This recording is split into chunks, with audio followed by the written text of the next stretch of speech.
I'm just going to throw some words at you, John Graham, and I want you to tell me your honest to God reaction to these words I'm saying. Okay, are you ready? Is it a psychological test, word association? Okay, let's do it. Street Fighter pay-per-view. Making video games pay-per-view. Nah, dude. If people do that for like live action fights, but like for something like video games, it feels like it's in poor taste. Yeah. Wow, you're in for a treat. Because fans have been left speechless as Capcom locks a Street Fighter 6 finals behind a paywall. So if you want to watch the Street Fighter finals, you got to pay for it like it's a boxing match. Jeez, man. Oh, wow. All right. Every now and then, a big publisher will make a seemingly inexcusable decision that leaves onlookers in a state of disbelief. And this latest move from Capcom is right up there among the most baffling. So every year, Capcom hosts the Capcom Cup and its current iteration of Street Fighter. It takes the world's best players from the surrounding Capcom Pro Tour and places them in a tournament bracket. Pretty simple, right? The winner usually walks away with substantial cash prize. Up until now, all of these Capcom Cup finals have been free to watch, streamed live on sites like YouTube and Twitch. Indeed, esport events in general are paid for by sponsorships and advertising deals, with the resulting shows being littered with ads in between matches and a constant product placements, to be expected. However, the upcoming Capcom Cup 12, which takes place in March next year, will be a pay-per-view event. In other words, you'll have to buy a ticket to watch the finals live. Now, virtual tickets can go for 6,000 yen, which is roughly $40 American for a full package. Needless to say that Street Fighter fans are bemused. The overriding sentiment is that locking a fighting game event behind a paywall is incredibly short-sighted. Although the reach of major events like EVO, for example, has expanded over the years, many would argue that fighting games are still far too niche to demand a pay-per-view model. I'm just going to interrupt there and say I think any type of esports event and pay-per-view model can fuck right off, regardless if it's a niche genre or not. So we're left wondering, why would Capcom risk damaging its reputation over something like this? To which I would say, have you seen the shit they've done in the last few years? They're doing a pretty good job of that themselves. Well, it's hard to escape the fact that Street Fighter 6 is massive in Japan. This game seriously struck a chord over there, and it's entirely possible that Capcom simply on a set of monetizing such a surge in popularity and consequences be damned. Numerous big names from the fighting game community, including both professional players and commentators, have spoken out against Capcom's madness. So we got my boy Jam in here. It's hard to justify a PPV experience to people in general, but particularly because in many places in the world, the price would be a tough ask to send. This also kills all co-streams, I would guess, and that's a fucking great point. Crane, now you talk a lot about pay-per-view and pay-per-view models because of pin down and wrestling and all that. What the fuck? Why the fuck? And how the fuck? Just what the fuck? Yeah, so as somebody who watches a shit ton of wrestling, a shit ton of UFC, and a shit ton of boxing, okay, pay-per-view model is dead. It's been dead for a couple of years. Honestly, since about 2016, I would say 2014. I mean, you really think about it, WWE was the first company to really do away with promoting pay-per-views.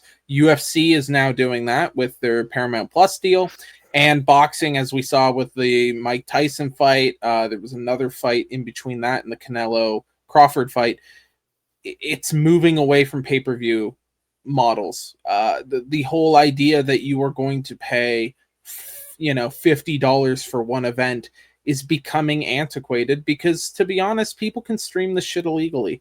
And that's really cut into a lot of these companies' pocketbooks. But $10 for Netflix is not that bad of a deal, especially considering there's a bunch of other stuff with it. So that's why you get like the Canelo Alvarez Crawford fight that was, well viewed because it's easier to use Netflix than to illegally stream. And that's where we're at nowadays. They're basically taking something that was literally the easiest entry, YouTube for free. It was literally the easiest fucking entry point for anything. And they're now adding a layer of complexity to it. it's not going to have the effect that they want. They're going to make less money off of this than if they just crowdfunded or added like a support page, where it's like a donation support page. And from what I know about Street Fighter, they used to actually sell skins in game for DLC that would help fund the Capcom Cup. And they stopped doing that.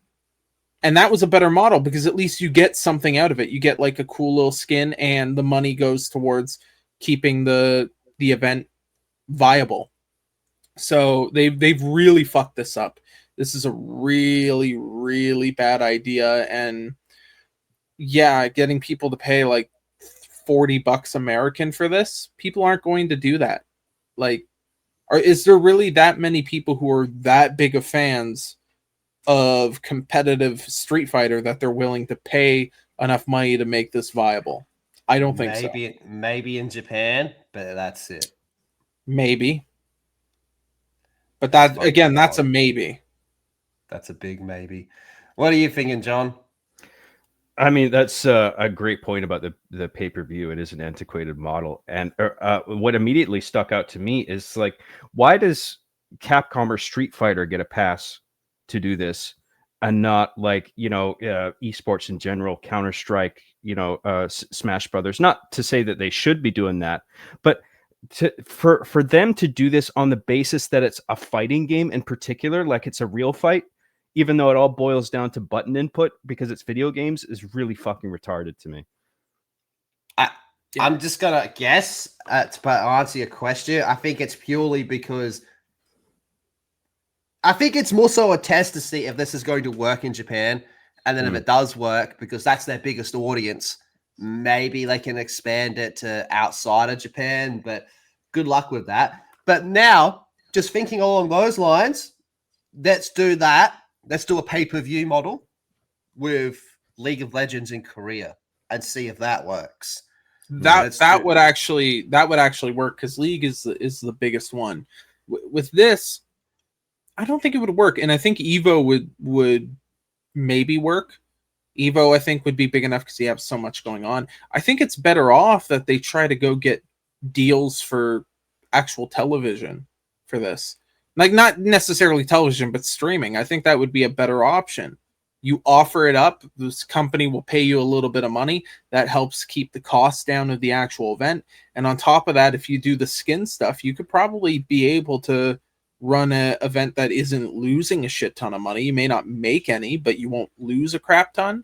And again, this stuff is all PR for Capcom anyways. This is advertising. You're not meant to make money off of advertising.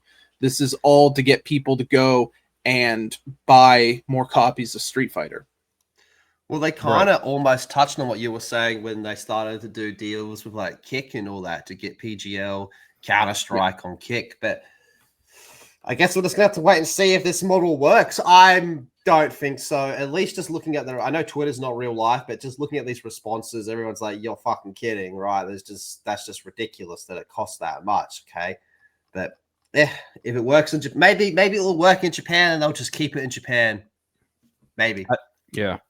I think that's another really good point, Cream. In the case of video game sports, the game is the product. In the case of live fights, there's no like root product there. Like the fight is the event itself, right? That's the thing you're trying to sell. So it makes more sense to have like some kind of payment model for that.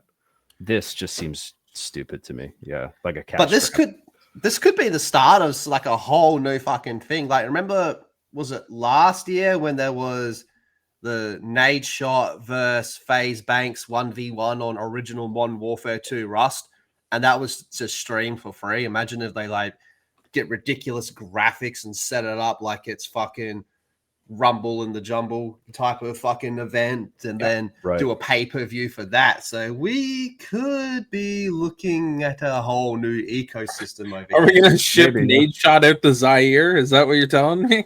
We're going to send exactly what I'm telling you. It comes down to what people pay for, right? I mean, this could be successful despite the any outrage that it generates. I mean, I'm not happy about it, but yeah.